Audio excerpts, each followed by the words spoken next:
عليكم ورحمة الله وبركاته. ازيكم؟ عاملين ايه؟ اخباركم ايه؟ يا رب نبقى بخير. النهاردة هنعمل مع بعض وصفة مصرية وشعبية واسكندرانية حلوة جدا.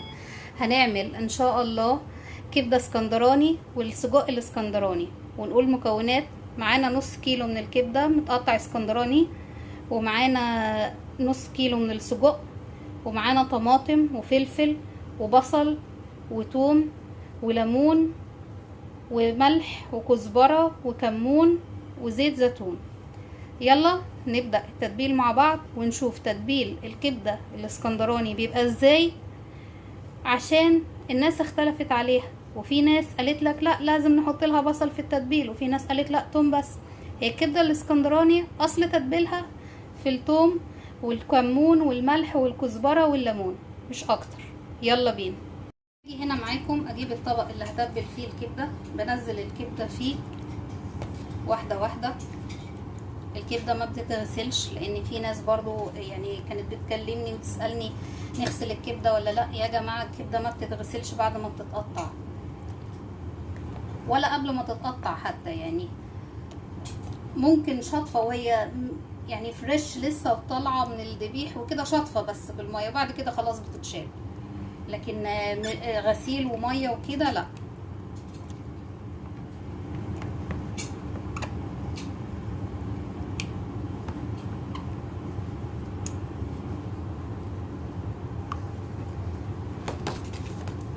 باجي بعد كده انزل عليها التوم. انا فرمته في الكبه خلاص اللي هتبل بيه.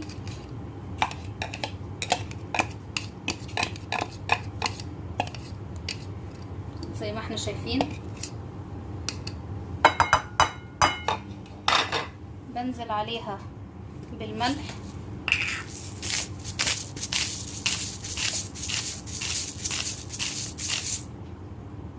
بنزل عليها بالكمون بعد الملح. وطبعا كل واحد شايف الكمية اللي هو بيعملها ايه، ممكن يحط معلقة 2 على حسب رغبة كل واحد مننا. تمام. بعد كده بنزل عليها برضو بالكزبرة وبقلبها. بس قبل ما هقلبها هديها عصرة ليمون. عصرة الليمون ديت يعني هي هتديها طعم حلو. في ناس تقول انا اديها الليمون في النص او في الاخر عشان ما يمررش. يا جماعة اللي بيمرر اساسا من الليمون قشرة الليمون مش الليمون نفسه. تمام. انا بعصر عليها نص ليمونة، مش هديها الليمون كله.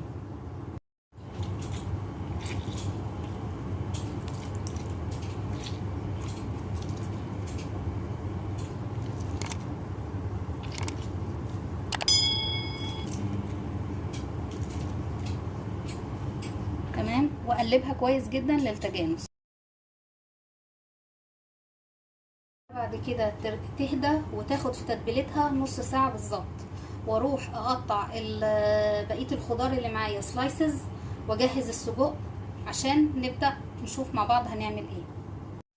احط معلقة زيت اسخنها كويس جدا للكبدة. خلاص سخن. بنزل بالكبدة عليه زي ما احنا شايفين.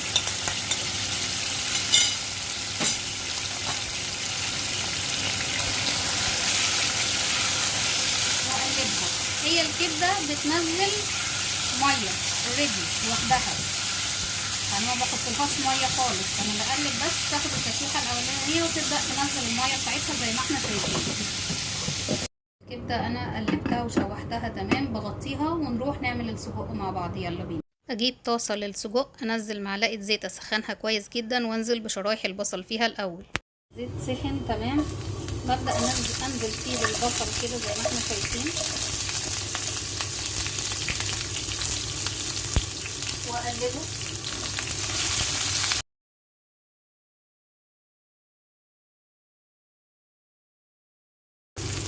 وانزل عليه بالسجق متقطع ب3 صباع.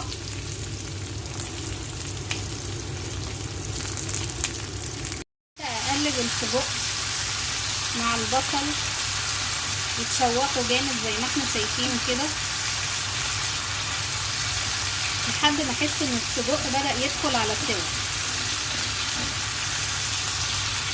ولازم اقلبه كويس جدا وايدي فيه على طول، ما تسيبوش، لان لو سبته هيتحمر من جنب او من جزء والجزء التاني لا. خلاص يعني تعتبر استوت تماما، المية اللي فيها بس هنطيرها. بنزل شرايح من الفلفل، وطبعا التقطيع على حسب رغبة كل واحد، ممكن مكعبات صغيرة، ممكن جوانح زي ما انا عاملاه، او سلايسز او شرايح. وبنزل طماطم دي برضو حسب الرغبة. انا دلوقتي مش عاملاها يعني اللي هي الكبدة المشطشطة، مش منزلة فلفل حراق، بس الفلفل هحطه في السندوتشات، او اني بعد ما اعمل سندوتشات البارد هحط الفلفل واعمل شوية اللي هو الكبدة الحار. تمام، ونقلب زي ما احنا شايفين، وخليكم معانا ويلا نكمل. نروح نشوف هنا معاكم السجق خلاص يعني استوى. بنزل عليه بقطع الطماطم مكعبات زي ما احنا شايفين كده الاول. وعندي صلصة يعني انا كنت مسوياها من قبل كده، ممكن استبدلها بمعجون طماطم لو مش متوفر. بحط يعني معلقتين او 3 من الصلصة. انا خدت 3 معالق عشان تكفي الكمية اللي انا محتاجاها. تمام، وبقلب وكل ده والنار هادية. وطبعا انا بفضل الصلصة الفريش عن معجون الطماطم او الصلصة الجاهزة عشان مواد الحافظة. فانا بعملها، ويعني دايما اذا عملت مكرونات او عملت اي حاجة بعملها بالزيادة، واشيل الزيادة دي مستوية استخدمها في اي حاجة زي ما احنا شايفين كده. تمام، وبعلي النار برضو شوية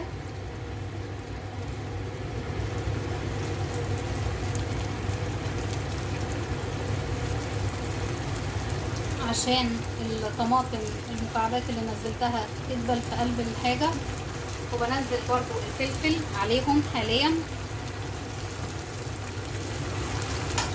وبرضو بقلب تاني. انا ليه ما حطيتش ملح من الاول او كده؟ لان الصلصة اللي انا حطيتها حاليا هي فيها نسبة ملح كويسة. هدوق بس لما الاكل يستوي شوية هغطيه، ولما يستوي شوية او الصلصة يعني تشد معايا شوية هنشوف محتاج ملح او لا. ونروح نشوف الكبدة خلاص اهي ما شاء الله يعني استوت تماما. انا مش عايزة اكتر من كده فيها. بطفي النار عليها وبغطيها لحد ما اجهز سلطة الطحينة. وسلطة الطحينة انا مش هعملها في الحلقة دي، عملتها في كذا حلقة قبل كده، هتلاقوا الروابط بتاعتها في صندوق الوصف اسفل الفيديو. ونكمل. باجي هنا اشوف السجق استوى تماما وبقى مظبوط جدا، الملح بتاعه مظبوط، مش هزود ملح ولا حاجه.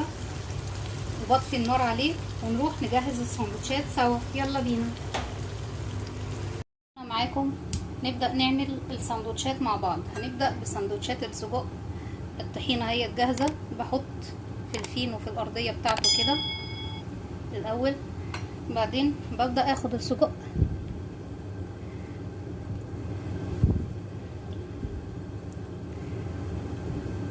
واملى الساندوتش بتاعي زي ما احنا شايفين.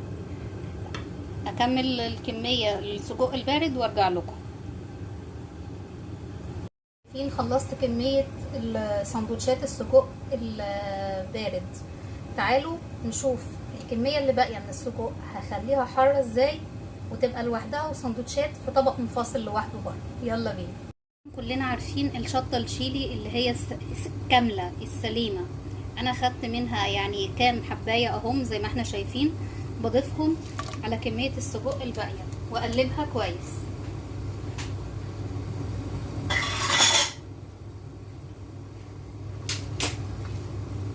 ومشغلة النار عليها اوريدي.